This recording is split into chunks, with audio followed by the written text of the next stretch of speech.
Salut tout le monde, comment allez-vous? Moi ça va plutôt bien. Aujourd'hui on se retrouve pour une nouvelle vidéo. Aujourd'hui on se retrouve pour la 100e vidéo d'une histoire d'un rappeur US. Aujourd'hui on va parler de Notorious Big, dit Biggie Small, dit Biggie, bref, avec un nombre incalculable de blasts.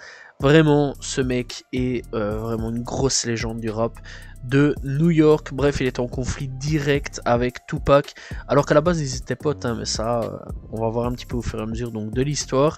Bref, en tout cas, moi, Biggie, c'est un rappeur qui me tient vraiment à cœur. C'est vraiment un mec que j'apprécie énormément. Voilà, la musique de Biggie, je la kiffe. Vraiment, je me suis buté à crever avec ses albums Ready to Die et très sincèrement aussi donc le dernier projet vivant, donc c'est Life After Date, est vraiment excellent. Voilà, l'un comme l'autre, je vous conseille vraiment d'aller checker ces deux projets là. Bref, on est parti pour l'histoire de Biggie. Bref, donc Christopher George Lightor Wallace est né donc le 21 mai 1972 à l'hôpital de Sainte-Marie de New York.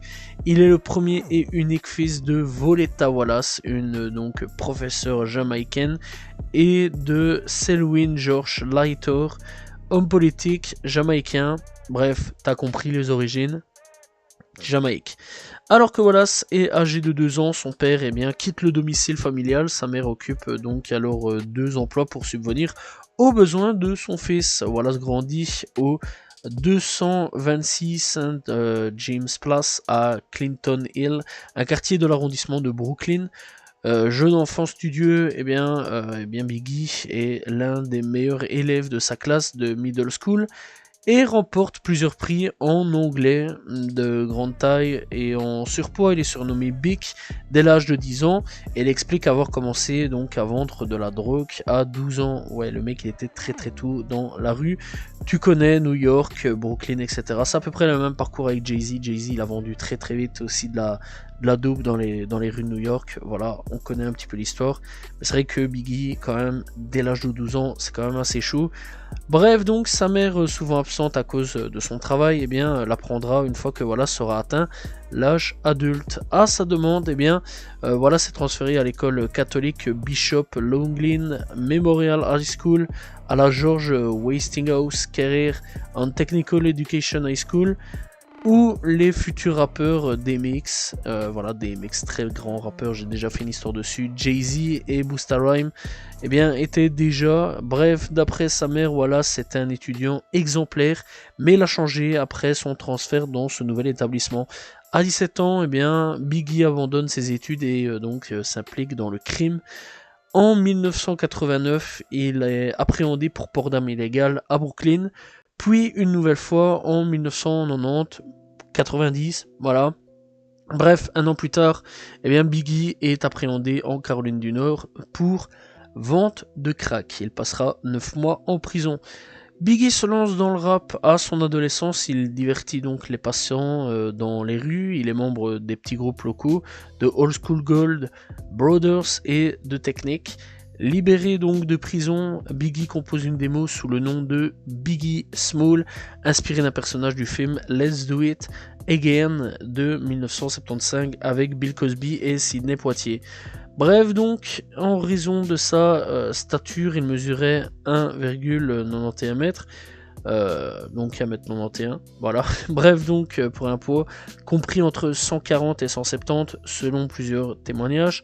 La démo est composée par plaisir, sans intention sérieuse, mais elle est repérée par le disc jockey new-yorkais Mr. C, collaborateur du Big Daddy Kane. En 1992, donc 1992 si je me trompe pas, Biggie est ainsi listé dans la colonne Une Zaynep Hype, talent non signé du magazine de Source dédié aux rappeurs aspirants, et compose alors un autre titre. Et donc la démo est écoutée par l'IAR et donc le producteur du label, donc Upton Records Suncombs, qui s'arrange pour rencontrer Biggie. Il est immédiatement signé avec Upton et participe à un titre à Bunka N-World, voilà, on va pas dire les termes, de AVD et The Boys. Bref, issu de l'album Blue Funk. Peu après donc la signature du contrat, Combs est donc renvoyé de Upton et lance un nouveau label, et donc eh bien Biggie signe au nouveau label de Combs, Bad Boy Records, en 1992. Bref, Combs, je vais pas trop faire la démo là-dessus. Big Daddy Kane, je vais pas vous faire trop non plus là-dessus. On parle bien sûr de P. Diddy. Voilà. Bref, ce mec a beaucoup de noms aussi. Et P. Diddy, voilà quoi. On connaît aussi. Bref, je vais pas trop faire les détails là-dessus. Mais il est important, vraiment très important, dans l'histoire de Biggie. Le 8 août 1993, eh bien, la compagne de Biggie donne naissance à son premier enfant, Tiana. Et donc Biggie se sépare quelque temps de sa compagne après la naissance de Tiana. Il se remet donc à la vente de drogue pour subvenir aux besoins de sa fille. Après avoir donc appris cela, eh bien, Combs, donc Diddy force eh bien, Biggie à démissionner donc de sa vente de drogue. Plus tard, au cours de la même année, eh bien, Biggie gagne encore plus de notoriété grâce à un remix du single Real Love de Mary J. Blige, très grande rappeuse aussi. Voilà, elle fait pas que du rap, mais vraiment très important. Et d'ailleurs, elle a été au Super Bowl il y a pas longtemps d'ici avec 50 Cent, avec Eminem, Kendrick Lamar, Dr. Dre, Snoop Dogg, voilà, et vraiment c'était excellent comme truc. Bref, j'ai kiffé ce concert là. Sous le nom, donc en gros, eh bien, de The Notorious Big. Voilà, là c'est la première fois qu'on a The Notorious Big. Et donc il continue à composer sous ce nom jusqu'à la fin de sa carrière, après avoir donc découvert que le nom de Biggie Small était déjà utilisé. Real Love atteint la 7ème place du Billboard Hot 100 et suivi par un remix du titre What's on va le dire à la française, 411 de Bleach. Et donc il continue sur sa lancée avec des remixes pour Nene Cherry et Supercat. Voilà donc le titre Buddy X de Nene et Dolly My Baby pour Supercat. Également en featuring avec P. Diddy aussi pour Supercat.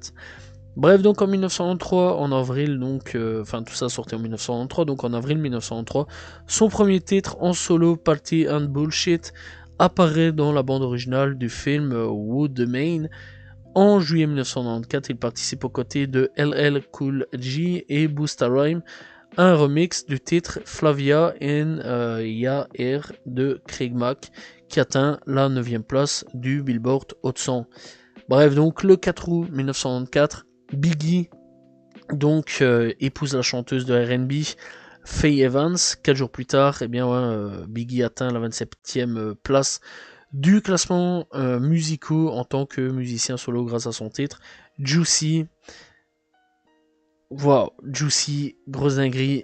Très sincèrement, je vous conseille vraiment d'aller checker. Voilà, et donc une believable.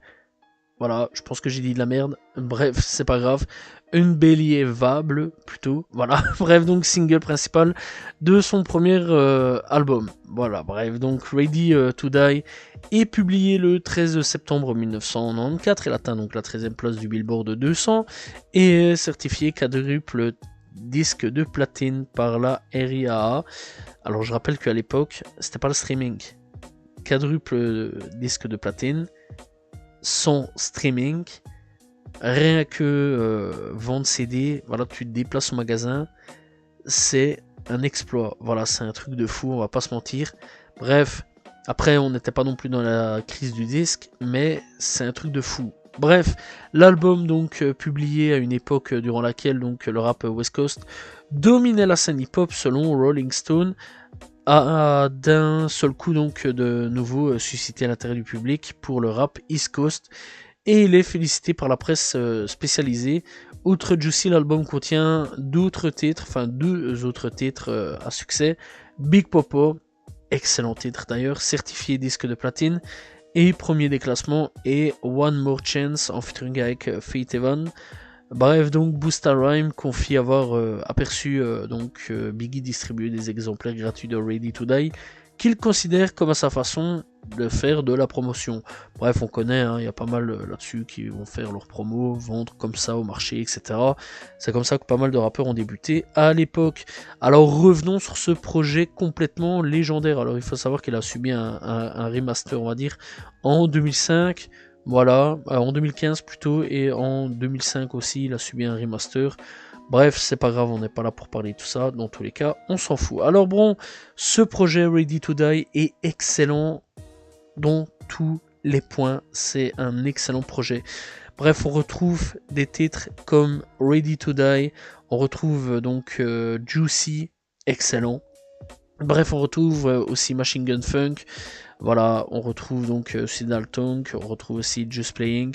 Bref, très sincèrement, c'est un très très bon projet. Voilà, alors comme invité, eh bien, on retrouve Method Man aussi, pour ceux qui veulent savoir. Vraiment, Method Man aussi à l'époque, c'était un big rappeur à ce niveau-là. Et voilà quoi, franchement, très très bon projet que je conseille fortement d'aller checker. Voilà, franchement, Ready to Die fait partie des classiques du rap US, fait partie vraiment des albums vraiment classiques, hein, vraiment du rap US à ce niveau-là. Je vous conseille vraiment d'aller checker parce que c'est un excellent projet sur tous les points. Bref, donc, à cette période, eh bien, il faut savoir que Biggie devient ami avec Tupac Shakur. Ça, il faut le savoir. D'ailleurs, eh bien, il y a eu donc des enrôles après, mais ça, on en parlera aussi après. Bref, donc Tupac là-dessus, son cousin Lil Case confie qu'ils étaient proches et voyageaient ensemble, que ce soit pour leur tournée ou pour autre chose. Selon lui, eh bien, Biggie était fréquemment invité chez Tupac et passait du temps avec donc en Californie ou à Washington, Young Mood, etc. Bref, donc Young Mood, un rappeur originaire d'Oakland, explique que le style de Wallace s'inspirait de celui de Tupac, et donc Biggie se lie également d'amitié avec Shaquille O'Neal qui est pas forcément un rappeur, enfin bref, en tout cas je sais qu'il sort des trucs en musique, je sais qu'il a sorti un projet il y a pas longtemps d'ici, j'ai pas été checké, voilà, mais c'est un basketteur professionnel et un excellent basketteur. Voilà, le mec vraiment que dire de plus. Bref, donc O'Neal avait entendu Biggie chanter pour la première fois son titre Game the Load, dans lequel il cite O'Neal et donc demande à collaborer avec Biggie, et en résulte ainsi le titre You Can't Stop the Rain. Sans Diddy confie que Biggie n'aurait jamais collaboré avec quelqu'un qu'il ne le respectait pas vraiment. Bref, donc Daz Dillinger explique en 2015 que la relation avec Biggie était sympa. Voilà. Bref, donc Biggie se déplaçait pour voir Dillinger, lui offrait de l'herbe et enregistrait 2 chansons à ses côtés. Voilà, donc vraiment tranquille à ce niveau-là. Bref. En août 1995, le groupe protégé de Biggie Junior Mafia, en gros ça veut dire Junior Master 8 Fading Intelligent Attitude, publie son premier album Conspiracy. Le groupe se compose d'amis d'enfance et fait participer plutôt des rappeurs et des rappeuses comme Lil Kim et Lil C, donc le cousin donc de Biggie, qui poursuivront leur carrière en solo. L'album est certifié disque d'or par la RIAA et les singles Player Item et Jit Money en featuring avec Biggie sont respectivement certifiés disque d'or et de platine. Bref, donc, après tout ça, Biggie continue de collaborer avec des groupes de rappeurs, R&B, etc., comme 112 sur Only You et Total sur Can't You See, qui atteint donc la 20e place du Hot 100. En fin d'année, Biggie devient le rappeur et artiste solo le mieux rémunéré des classements américains pop et rap. En juillet 1995, il apparaît donc en couverture du magazine de Source avec en légende The King of New York Takeover. Bref, le King of New York, tous les rappeurs veulent l'avoir, voilà, je pense à Jay-Z, je pense, à vraiment pas mal de rappeurs, même on va le mettre, mais même 6ix9ine à un moment se disait de King of New York, etc. Bref, le mec depuis qu'il a Poucave, il est plus King of New York, voilà, les gens ne le respectent plus, etc. Mais c'est vrai quand même que beaucoup de rappeurs de New York disent qu'ils sont le King de New York, etc. Bref, tout le monde connaît. Bref, donc, en référence, donc le King of New York a son surnom Frank White tiré du film King of New York aux sources Award d'août 1995. Il est nommé dans la catégorie meilleur artiste solo, parolier de l'année, musicien live de l'année, et son premier album est nommé dans la catégorie de meilleur album premier album de l'année au Billboard Awards et il devient donc musicien de l'année. Bref, franchement, à ce moment-là, il est en train de tout péter. Alors qu'il atteint son pic de popularité, eh bien, Biggie s'implique dans une rivalité entre rap East Coast et West Coast avec Tupac. Désormais, eh bien, c'est plus son pote. Dans un entretien avec Vibe en avril 1995, Tupac accuse le fondateur du label Uptown Records, André Harrell, Sun Kong, donc Diddy, et Biggie, de lui avoir volé pour des milliers de bijoux et lui avoir tiré donc à 5 reprises la nuit du 30 novembre 1994. Biggie et son entourage dément ces accusations, impliquant qu'ils étaient donc au studio d'enregistrement à Manhattan au même moment. Et donc en avril 2012, un homme nommé Dexter Isaac, emprisonné pour d'autres faits, explique avoir agressé Tupac cette nuit et que ce vol a été organisé par James Rosemond alias Jimmy Henchman. Bref, donc libéré de prison, Tupac signe au label Death Row, donc le 15 octobre 1995. Death Row, on va pas faire non plus son histoire, voilà, tenu par l'un des mecs les plus fous de ce monde à ce moment-là, comme du côté de Bad Boy Records, on connaît, et donc Bad Boys Records et Death Row, désormais rivaux, s'impliquent dans une guerre vraiment féroce. Bref, franchement, ça va pas s'arrêter pendant pas mal d'années. Aujourd'hui, les tensions sont à peu près calmées, on va pas se mentir là-dessus. Voilà, il y a quand même pas mal de featuring entre West Coast, East Coast, ça c'est quand même plutôt cool. Mais à ce niveau-là, à l'époque, c'était quand même hard, hein. C'était vraiment assez chaud. Voilà. Bref, en gros, Tupac devait rejoindre Biggie. Et il y a un mec dans un couloir qui est arrivé, qui a tiré dessus, voilà, et à partir de là, il y a eu en gros une grosse enroule.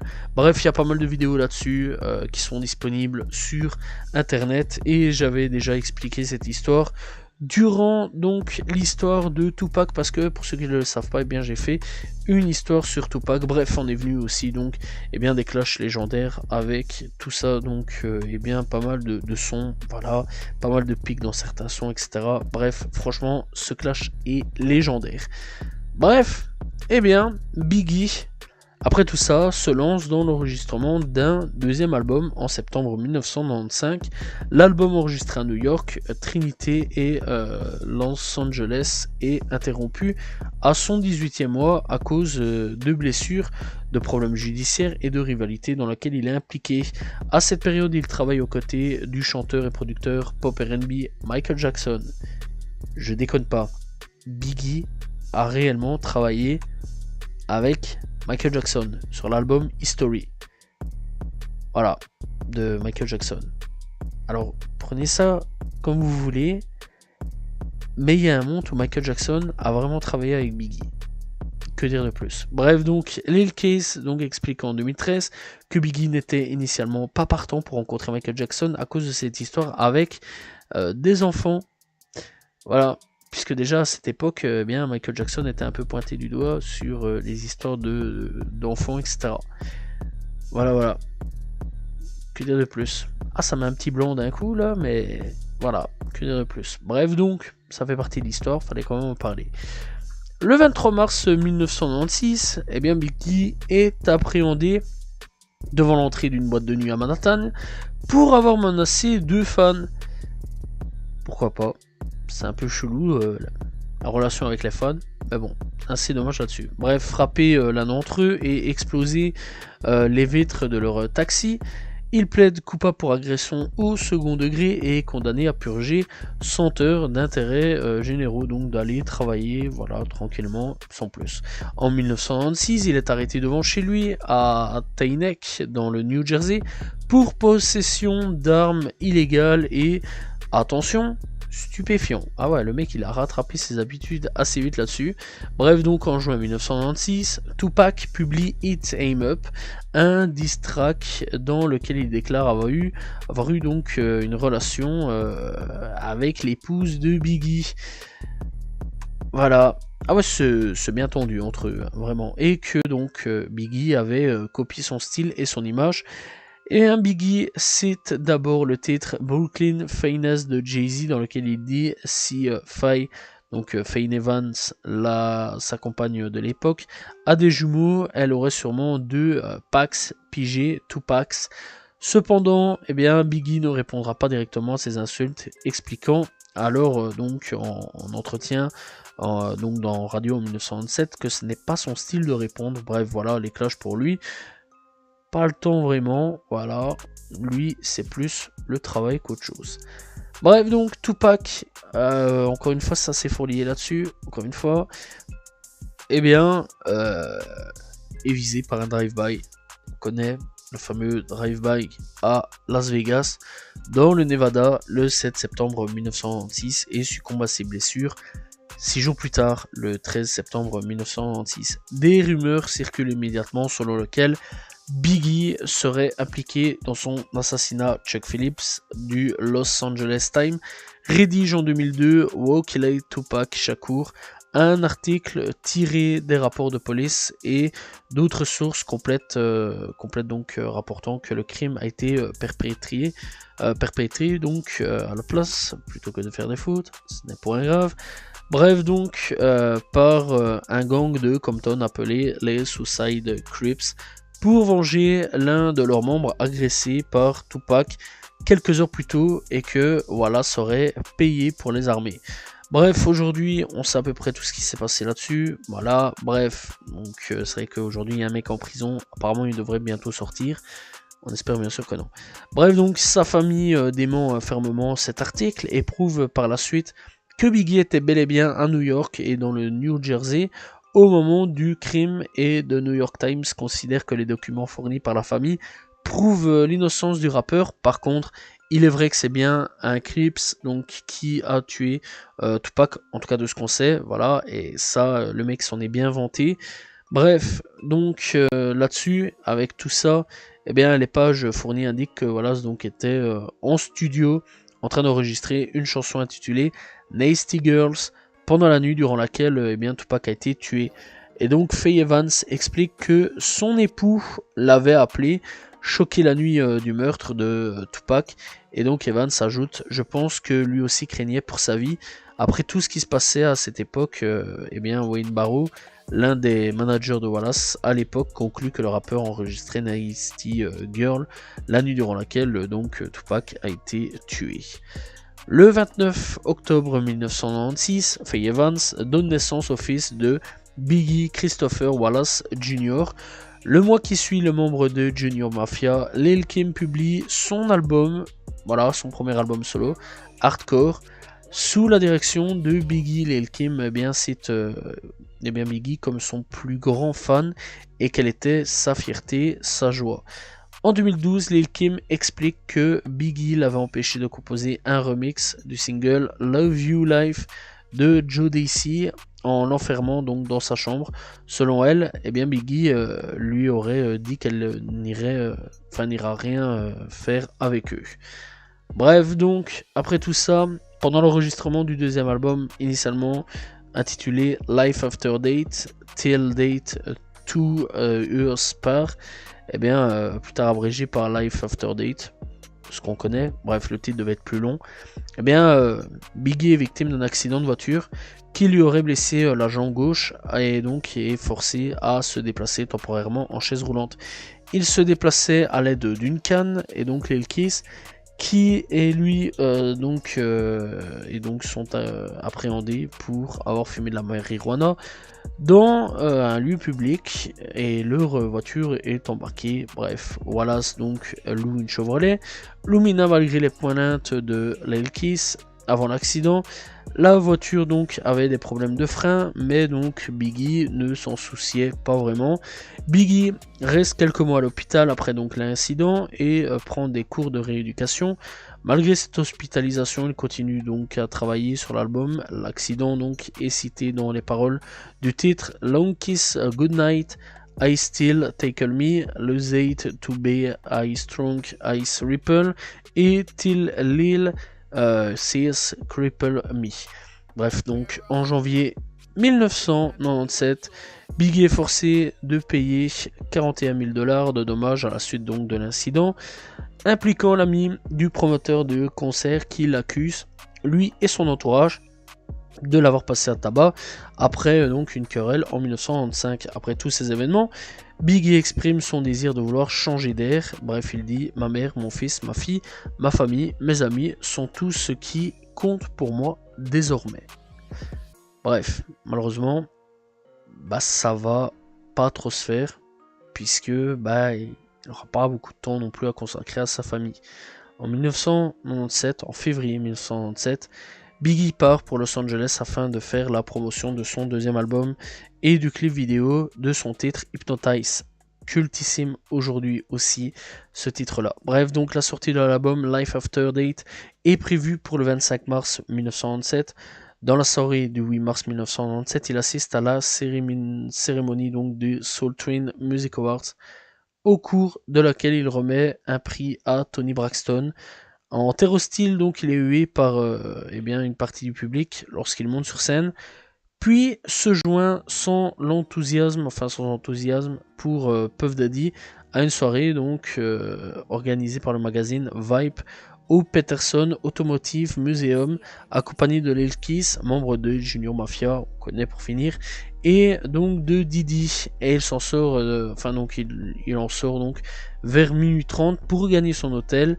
Et donc Biggie s'assied sur le siège passager, donc avant du premier 4x4, voilà, donc vraiment avant, voilà, du 4x4 avec Lil Keith, tandis donc que Diddy monte dans le second, accompagné donc de plusieurs gardes du corps, parce que il y avait 2 voitures. Bref, donc à minuit 45, le 9 mars 1997, la voiture s'arrête à un feu rouge. Après avoir donc roulé 50 mètres, une Chevrolet Impala vient, s'arrête donc à la droite de la Chevrolet Suburban. Son conducteur baisse la vitre et tire 5 coups de feu, dont 4 touchent le rappeur à la poitrine. Bref, donc il sera transporté d'urgence par ses proches au central médical Cedar Sinai et malheureusement il sera déclaré mort à 1h15 du matin. Bref, c'est triste parce que très sincèrement ce gars avait un talent de fou comme Tupac. Bref, donc Biggie produit une onde de choc. La mort de Biggie donc produit une onde de choc, considéré donc vraiment comme un pilier vraiment du rap US à ce moment-là. Et donc le choc est considérable dans le pays, d'autant plus qu'il fait directement donc écho à celui de Tupac, assassiné 6 mois plus tôt dans les mêmes circonstances. Voilà, vraiment le truc similaire, drive-by l'un comme l'autre. Pour The Harvard Crimson, l'assassinat de Biggie est un indicateur de la culture hip-hop qui est trop souvent obsédé par la violence inutile et les meurtres sans motif. L'autopsie de Biggie a révélé au public, plus d'une décennie après sa mort, en décembre 2012, selon leur rapport, 3 des tirs n'étaient pas mortels. Une des balles a frappé Biggie à l'avant-bras et est allée se loger dans le poignet. Un autre projectile est entré dans le dos et est ressorti par l'épaule gauche et sans toucher aucun organe vital, et un 3e tir a percé la cuisse gauche de part en part, ressortant par son côté intérieur. Quant à la balle mortelle, elle est entrée donc par le côté droit de la hanche du rappeur et elle est allée perforer le côlon, le foie et le cœur et les lobes supérieurs du poumon gauche, pour finalement s'immobiliser dans l'épaule. Et très sincèrement, en touchant tout ça, c'est un dégât considérable. Vous imaginez même pas une balle qui a touché le côlon, le foie, le cœur et les poumons. Franchement, c'est quand même quelque chose. Bref, les obsèques de Biggie se tiennent dans le quartier de l'Upper East Side à Manhattan. La cérémonie privée accueille 350 invités, triés sur le volet, incluant donc des artistes tels que Queen Latifah, Mary J. Blige, Flavor Flav, Sister Souljah, les membres des Fuge, Soul Dan Paper et Junior Mafia. Bref, il y a eu pas mal de monde habillé d'un chapeau de plage et d'un costume blanc.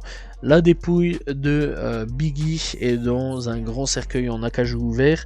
Sean Combs délivre l'éloge funèbre et Voletta Wallace lit des passages de la Bible. Le cortège se déplace ensuite vers le quartier de Brooklyn où de nombreux habitants se sont réunis en bas des rues pour lui rendre hommage à l'artiste avec des mémoriaux faits d'images et de CD et la vedette ainsi que donc de bougies. Bref, vous imaginez même pas à quel point ça devait être quand même quelque chose de fou. Dans les jours suivants, le décès de Biggie, le rappeur vétéran de guerre du clan Ice-T aujourd'hui donc, voilà, est un mec qui est acteur aussi dans la série New York. Voilà, c'était un rappeur à l'époque. Enfin bon, voilà, je pense que tout le monde connaît à peu près Ice-T. Si vous regardez les New York avec Olivia Benson, etc. Bref, tu comprends un petit peu. Eh bien, il déclare dans la station radio new-yorkais Hot 97 qu'il a peur pour la première fois de sa vie. Le rappeur de Death Row, Snoop Dogg, annule plusieurs dates de sa tournée et il est conseillé à Nas de ne pas voyager vers la côte est des États-Unis. Et ouais, parce qu'à ce moment-là, la guerre reprend à nouveau et c'est de nouveau un bordel entre West Coast, East Coast, etc.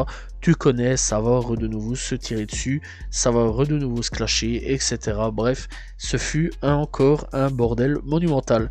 L'assassinat donc de Biggie n'est pas seulement proche dans les temps, 6 mois plus tard, ou dans ces conditions, fusillade en voiture, de celui de Tupac. Comme son rival, les responsables n'ont jamais vraiment été identifiés. Alors pour Tupac, si, à ce jour, ça a été identifié, mais pour Biggie, toujours pas. Bref, le flou qui entoure donc l'enquête judiciaire visant à faire donc la lumière sur l'affaire engendre indirectement un certain nombre d'explications ou théories dont certains révèlent un complot. Le premier à proposer ce type de sujet est Los Angeles Times, avançant dans les jours qui suivent la mort de Biggie que les responsables pouvaient être des membres de gangs locales des Crips. Ayant donc agi pour des raisons financières, le rappeur n'aurait pas payé les hommes en question chargés de sa sécurité durant son voyage en Californie. L'enquête, peu aidée par les témoignages, les témoins avaient peur donc de parler à la police. Tu m'étonnes, les gangs, on rigole pas trop, surtout avec les balances. Sombre donc peu à peu dans un mystère dont elle n'est toujours pas sortie plus de 20 ans après. En 2002, Randall Sullivan publie Labyrinth, un livre dans lequel il donne donc une version des faits, inspiré par des témoignages du détective à la retraite Russell Poole, et donc l'ouvrage explique directement Suge Knight, patron de Death Row. Voilà, Suge Knight, on connaît bien. C'est pas un monsieur que tu voudrais rencontrer un jour dans ta vie, je te rassure tout de suite. Et David Mack, un agent de police, les accusant d'avoir monté en gros les assassinats de Tupac et de Biggie et d'être parvenu à les camoufler sous une histoire de règlement de compte. Bref donc, entre la West Coast et East Coast. Des documents déclassifiés du FBI viennent conforter l'hypothèse de l'agent de police, et donc cette version des faits inspira en grande partie le réalisateur Nick Brunfield qui en fait un documentaire Biggie et Tupac en 2002. Sullivan redonne un coup médiatique en décembre 2005 lorsqu'il publie un article dans le magazine Rolling Stone mettant publiquement en cause la police californienne accusée de ne pas s'investir assez pour l'enquête et Puff Daddy qui, selon l'écrivain, veillait à ce que l'affaire reste endormie. Voilà, en gros, on parle plus vraiment de cette affaire. Les proches de Biggie utilisèrent les travaux de Randall Sullivan à 2 reprises, en mars 2005 et en avril 2006 pour porter plainte contre la police de Los Angeles et la ville elle-même. Le travaux de Chuck Phillips, journaliste Pulitzer à Los Angeles Times, et à 2 reprises a créé donc la polémique à propos de l'enquête. En septembre 2002, tout d'abord il publie un article selon lequel Biggie Small avait payé et fourni l'arme pour tuer Tupac, et donc en mars 2008, ensuite il affirme que Biggie et Daddy étaient au courant de l'attentat sur Tupac et dont le rappeur était miraculeusement sorti vivant en novembre 1994. Bref, après tout ça, en 2006, près de 10 ans de sa mort, MTV désigne Notorious Big comme le 3e plus grand rappeur de l'histoire derrière Jay-Z et Tupac à ce niveau-là. Alors, pour Pusha T, il est le plus grand rappeur qu'il ait jamais connu, bien qu'ayant sorti de véritables albums, dont un posthume. Et d'abord, on va quand même en parler donc de cet album-là, puisque c'est vrai quand même que j'en ai absolument pas parlé, puisque j'ai un peu rushé au niveau donc de son histoire. Life After Date, qui a subi un remaster en 2014. Voilà, il faut le savoir, hein, ça fait partie un petit peu de l'histoire. Contient au total 24 titres. C'est beaucoup. Hein. Voilà, donc on retrouve des titres tels que Hypnotize, excellent, vraiment Hypnotize est un truc de ouf. On retrouve aussi White Beef, on retrouve donc aussi Fuck You Tonight en featuring avec R. Kelly. Bref, on va parler un petit peu des featuring un petit peu après. On retrouve aussi donc Playa Haters, on retrouve Nasty Boy. Bref, on retrouve aussi Long Kiss Goodnight. Bref, vraiment un très très bon projet que je kiffe vraiment. Bref, on retrouve des invités tels que R. Kelly.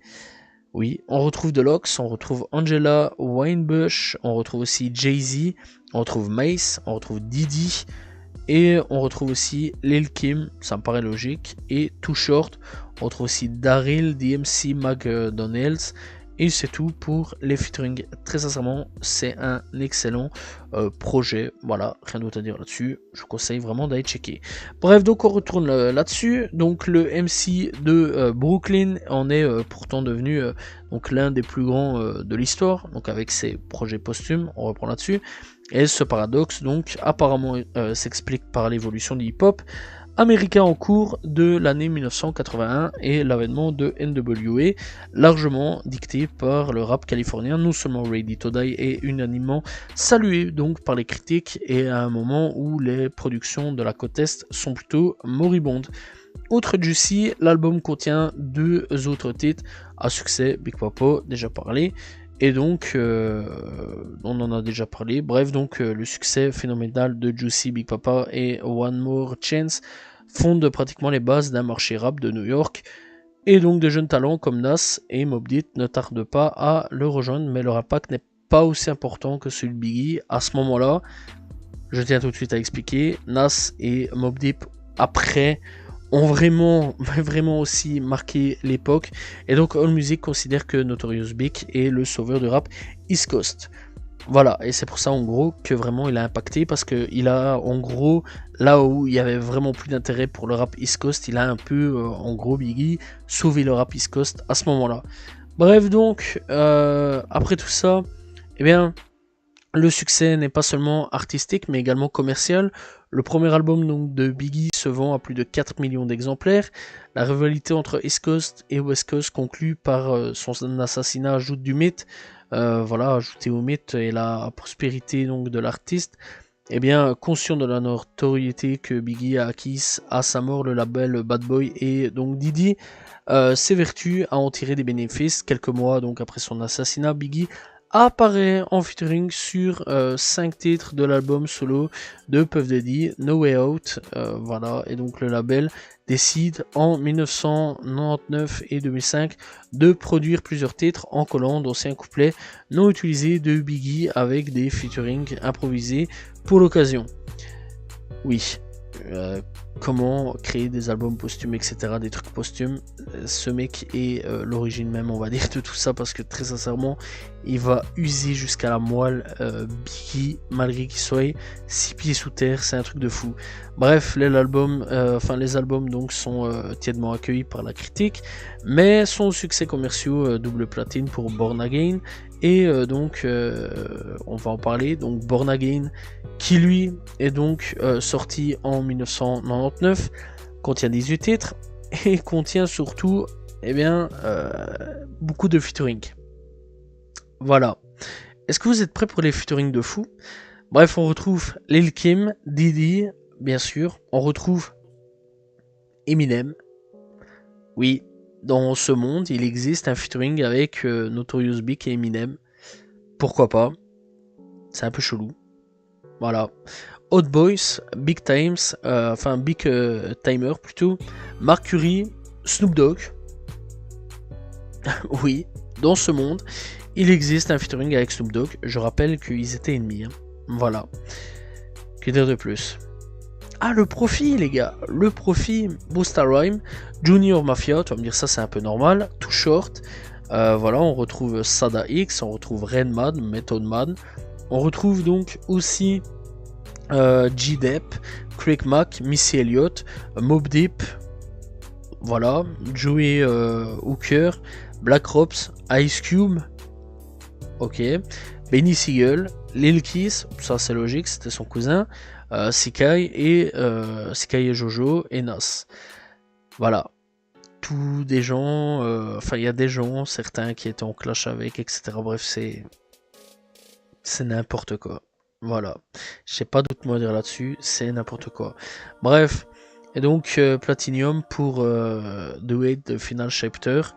Voilà. Et donc, eh bien, ce projet de Dual de Final Chapter est sorti en 2005, contient 22 titres, et donc contient des titres comme Eminem, enfin contient donc des invités comme Eminem, encore une fois, Obi Trees, on retrouve aussi Diddy, Bone Thugs and Harmony, on retrouve Twista, on retrouve aussi Jay-Z, on retrouve The Commission, on retrouve Big Pun, Fat Joe, on retrouve Freeway, on retrouve Bobby V, on retrouve Cherry Dennis, on retrouve Faith Evans, Ludacris, Snoop Dogg, encore une fois, alors que je le rappelle, hein, ils étaient en guerre à ce moment-là.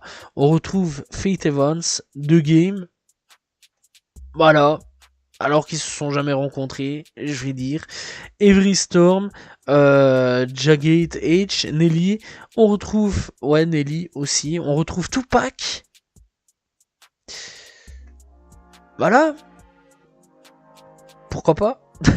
Mary J. Blige, Nas, Jim Jones, Joel Santana, Lil Wayne, oui, je déconne pas, Akon, Big G of Boys and Daoud, Scarface, Slim Thug, ouais aussi, T.I., on retrouve Charlie Wilson, R. Kelly, Bob Marley. Bob Marley était déjà mort à ce moment-là, et Clips et Kearns. Voilà, donc on a fait chanter trois rappeurs, enfin deux rappeurs morts ensemble et un mec qui faisait du reggae avec un rappeur, pourquoi pas. Bref donc, pour Born Again, parce que c'est vrai quand même que j'ai pas parlé des titres, on retrouvera des titres tels que Biggie, on retrouvera Dangerous MC, on retrouvera Would You Die For Me, on retrouve donc aussi donc Kant et Jade Watcha, bref pas mal de titres à ce niveau là. Et pour le titre, enfin pour l'album d'OS de Final Chapter plutôt, on retrouve des titres tels que Jet Your, Green Own, on retrouve aussi donc Beef, My Dad, on retrouve aussi donc Ultimate Rush, bref on retrouve Just a Memory. C'est pas le projet le plus marquant à ce niveau là dans la carrière de Biggie, et c'est quand même plutôt dommage. Bref donc, eh bien avec tout ça, ça va encore marcher, puisque donc avec tout ça, eh bien il va vraiment bien capitaliser, hein. Voilà, son label sort une compilation des meilleurs titres du rappeur. Voilà aussi, après il sortira donc un film biographique de Notorious Big, notamment donc produit par Puff Daddy, et un succès commercial qui reçoit un accueil mitigé des critiques. 10 ans après sa mort, au-delà de la publicité engendrée par les deux albums commercialisés à part d'anciens couplets qu'il avait enregistré, la figure Biggie Small est encore particulièrement populaire, d'autant plus que l'extension fulgurante du marché du rap a engendré donc une tendance naturelle à rendre hommage aux pionniers. Après sa mort, ses sons et musiciens sont repris par de nombreux contemporains comme Jay-Z, Nas, 50 Cent, Fat Joe, Nelly, etc., même Nelly Furtado, ouais, Pharrell Williams aussi, Lil Wayne, Big Pun et j'en passe. Bref donc, il faut savoir aussi que, et attention, un nouveau projet est sorti, on va quand même en parler, lui aussi en 2017, de King E.I. avec Faith Evans. Pourquoi je suis même pas étonné en vrai, voilà. Et oui, je l'ai écouté. Et je l'ai écouté parce qu'il fallait bien écouter. Bref, c'est un projet de 25 titres. Et on retrouve comme invité Jamal Woolard, on retrouve Lil Case, Mama Wallace, on retrouve 112, voilà, on retrouve Snoop Dogg, qui encore une fois, je le rappelle, était en bif.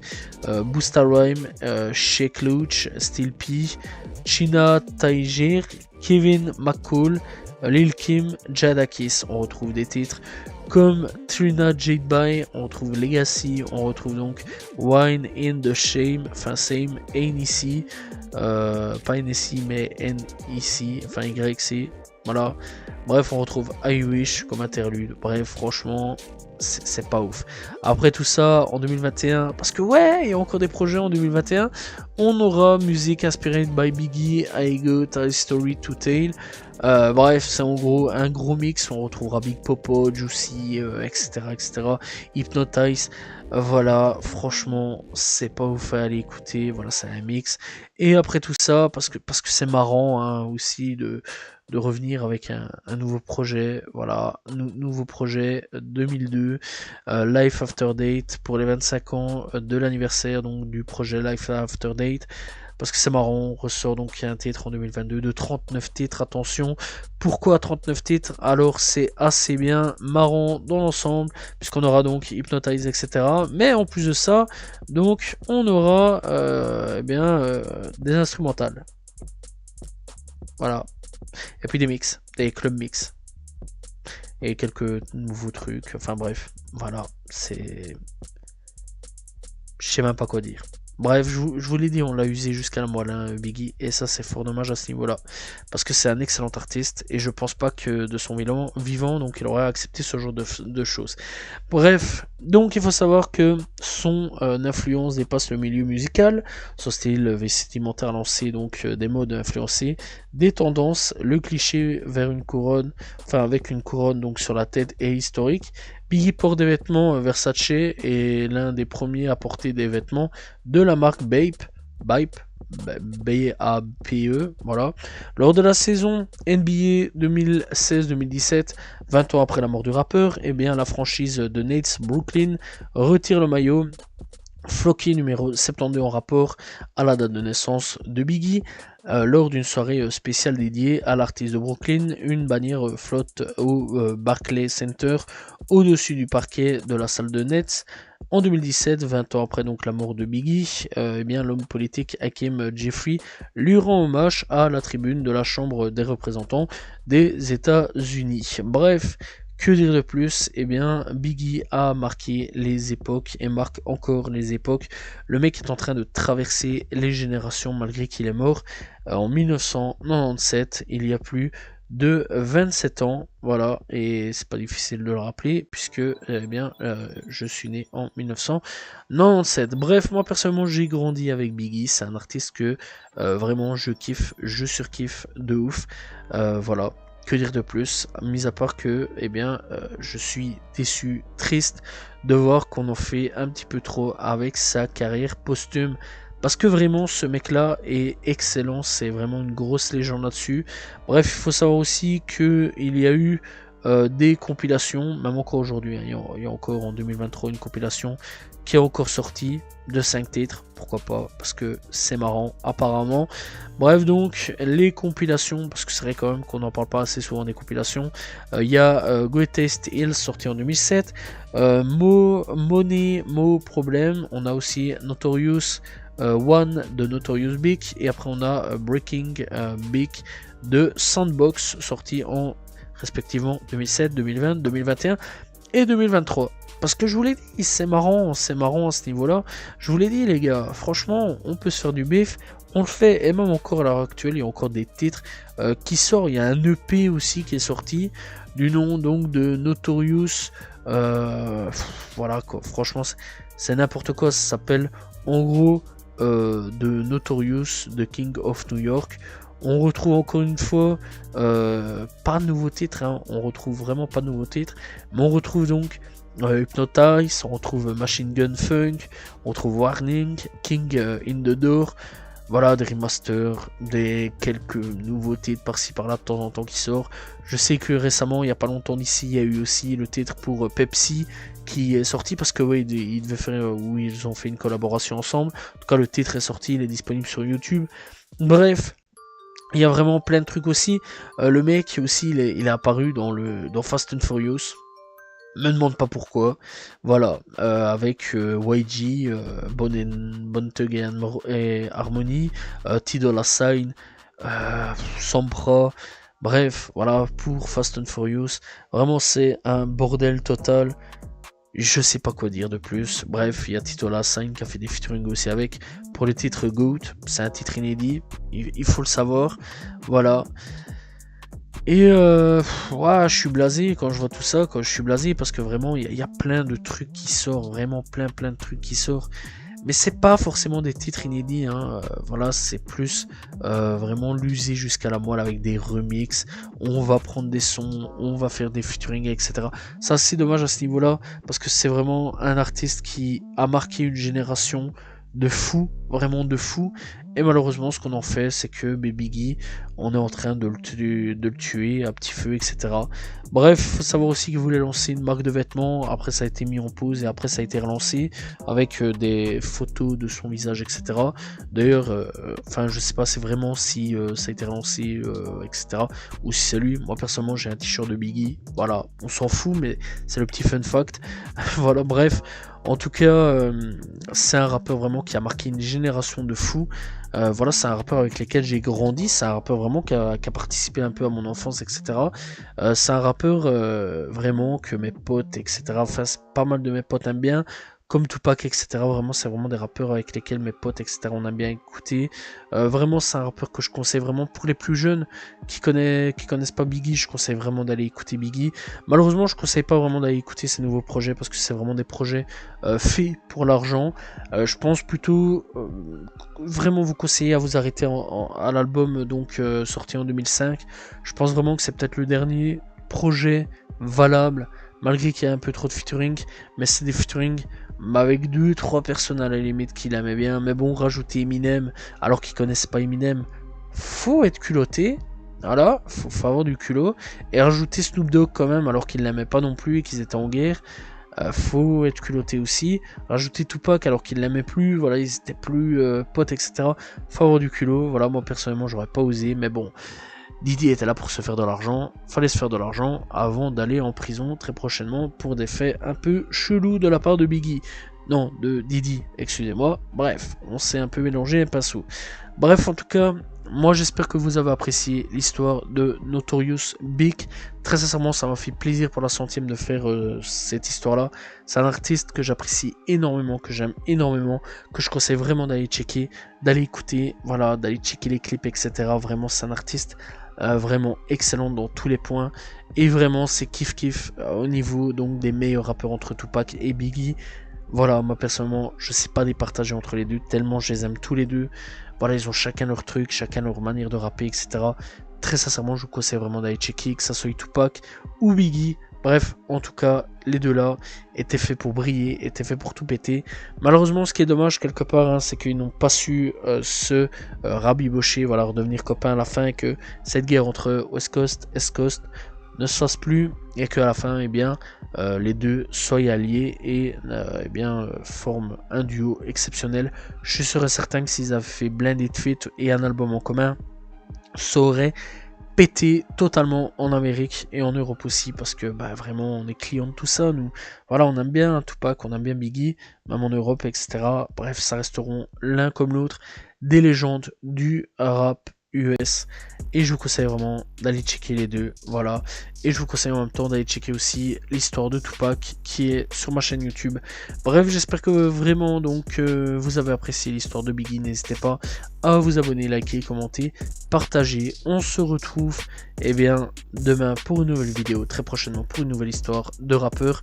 Alors la semaine prochaine, n'oubliez pas d'aller checker, il y aura l'histoire de Booba, voilà, pour la 100e aussi. J'ai fait celle de Lunatic parce que pour coordonner, voilà, ensemble. Bref, en tout cas, salut tout le monde. Ciao, ciao.